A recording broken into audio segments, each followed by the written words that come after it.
New blog. আর আজকে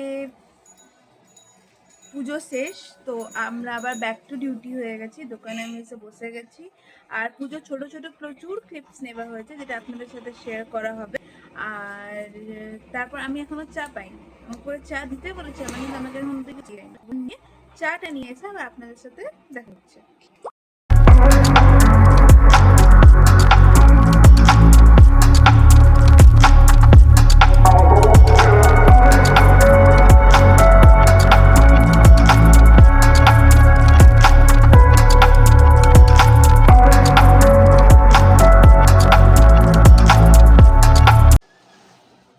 অনেক গেছি, আমি শুনেছি যে সকালে খালি পেটে চা ফার্স্টে খেতে নেই, তো আমি সেজন্য ফার্স্টেই চা খাই না।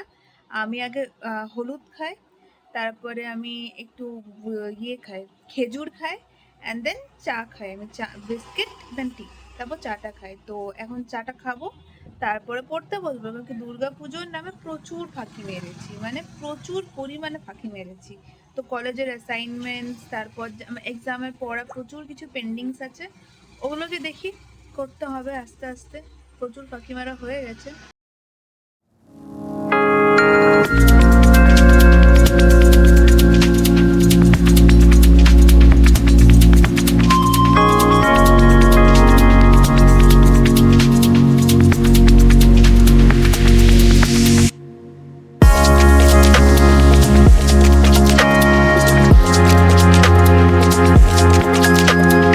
তো আপনাদেরকে আমি একটা জিনিস শেয়ার করবো আপনাদের সাথে আজ।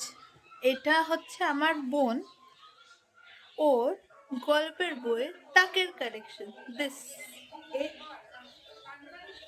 এই জিনিসটা, এই যে এই পুরো যে ব্যাপারটা ও কালেক্ট করেছে।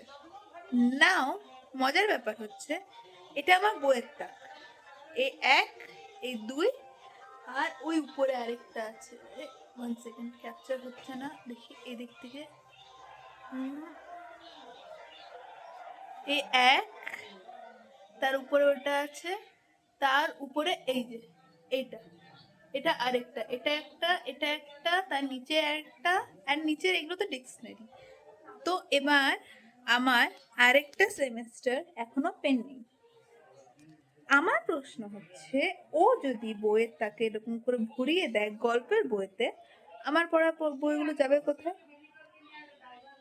তো তো দুপুরে ঘুমিয়ে পড়েছিলাম একটু, আর তাছাড়া তারপর টিউশন পড়াচ্ছিলাম। আর টিউশন পড়ার সময় ব্লগ করা খুব একটা প্রিফার করি না, কারণ কি বাচ্চারা থাকে, ওরাও একটু আনকমফোর্টেবল হয়। তাছাড়া পড়ানোর সময় আমি জাস্ট সিরিয়াসলি পড়াতেই পছন্দ করি।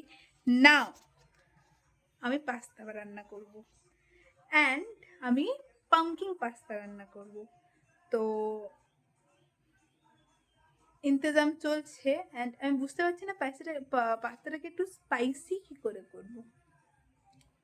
কারণটা হচ্ছে, আমি স্পাইসি খাবার খেতে পছন্দ করি, অ্যান্ড পাম্পকিন ন্যাচারালি সুইট একটা ভেজিটেবল। তো লেটস সি কি করে আমি পাস্তাটাকে স্পাইসি করি। আর হোপছিলাম, এই যে আমি খুন্তি হাতে আমি ঢুকে গেছি রান্নাঘরে, আর পাস্তা বানাতে আমি শুরু করে দিয়েছি। তো আই উইল সি হাউ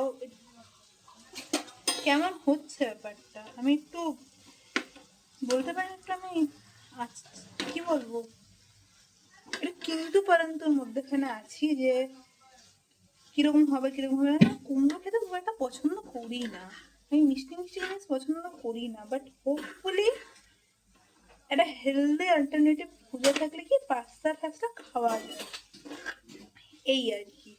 তো ওই জন্য একটু খোঁজার চেষ্টা করছি। তো আমি সমস্ত রকম চেষ্টা করছি যাতে জিনিসটা একটু স্পাইসি হয়। না হতে পারে, না করতে পারে, তারপরে মা জিন্দাবাদ, মাকে ডাকা হবে একটু স্পাইসি করার জন্য। তো প্রথমে আমি চেষ্টা করি, লেটস সি কিরকম হয় ব্যাপারটা। টার্ন আউটটা আমি আপনাদের সাথে নিশ্চয়ই, ফাইনাল টেস্টটা আমি শেয়ার করবই।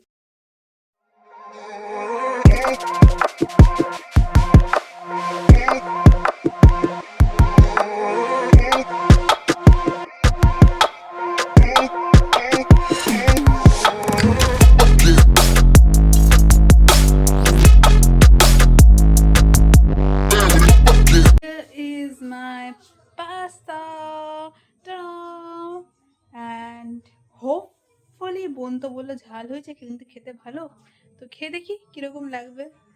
Hopefully it will be good. Everyone, তো পাস্তা যতটা ক্লিপ নিয়েছি তারপরে আমি পাস্তাটা বানানোটা রেকর্ড করতে ভুলে গেছি। এতটা ক্লামজি হলে কি জীবনে চলে?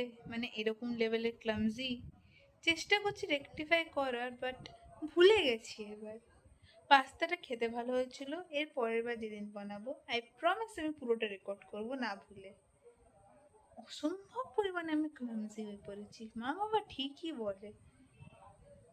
আধা রেকর্ড করা আছে, বাট আপলোড ওটা আপলোড করবো, বাট পুরো পাস্তা রেসিপিটা আমি একদিন নিশ্চয়ই দেবো। এত সুন্দর খেতে হয়েছে, খুব হেলদি, আর প্রোটিনের সোর্স আছে এটাতে দেওয়া, তো ইটস গুড। নো সস, কোনো সস পড়েনি এটাতে, অ্যান্ড নো কেচাপ। আর খুব ইয়ামি খেতে হয়েছে, খুব ক্রিমি, একদম হোয়াইট সস পাস্তার মতন খেতে হয়েছে। আপনাদের সবার পুজো কেমন কাটলো আমাকে জানাবেন। আপনার পুজো কেমনভাবে কাটিয়েছেন। আমার পুজো তো ভালোই কেটেছে, বেশ ভালো কেটেছে মা দুর্গার আশীর্বাদে। আর দশমী পেরিয়েছে, তো যারা আমার বড় তাদেরকে আমার প্রণাম, আর ছোটদেরকে ভালোবাসা ও শুভেচ্ছা, যাতে আগামী বছর আরো ভালো পুজো কাটুক আপনাদের। আর কোথায় কোথায় ঘুরেছেন অবশ্যই জানাবেন আপনারা। আমরা যেরকম দুর্গাপুর ঘুরেছি, দেন বাঁকুড়া ঘুরেছি, আর রঘুনাথপুর ঘুরেছি, কাশীপুরের রাজবাড়িতে এবার রাজরাজেশ্বরীর যে জ্যেষ্ঠ পুত্র তার ওয়াইফ মারা গেছে বলে হয়নি কাশীপুর রাজবাড়ি পুজোটা, ওটা দেখানোর আপনাদের খুব ইচ্ছে ছিল আমার, কিন্তু ওইটা তো হলো না। মায়ের কৃপায় পরের বার নিশ্চয়ই দেখানোর চেষ্টা করবো আমি ওটা। আর তাছাড়া দুর্গাপুর ও বাঁকুড়ার পুজোয় আমি মুগ্ধ, এত সুন্দর প্যান্ডেল। বাঁকুড়া আই গেস লোকের কভার করা উচিত, আরো ভালো করে কভার করা উচিত, তাহলে আরো আর্টিস্ট্রি বাড়বে বাঁকুড়াতে। মানে যতটা এক্সপেক্ট করেছিলাম তার থেকে আরো অনেক বেশি সুন্দর হয়েছে বাঁকুড়া। গুড নাইট এভরিওয়ান, তো এবার শুতে যাই, অনেক রাত হয়েছে। শুভ না পড়বো দেখছি, কিন্তু ব্লগটা এখানে এন্ড করছি। তো গুড নাইট সবাইকে, কাল সকালে আবার আপনাদের সাথে দেখা হচ্ছে একটা নতুন ব্লগ নিয়ে। ততক্ষণ অবধি like, share, subscribe to our channel, support করুন, পাশে থাকুন। কাল সকালে আবার একটা নতুন ব্লগ নিয়ে আসছি।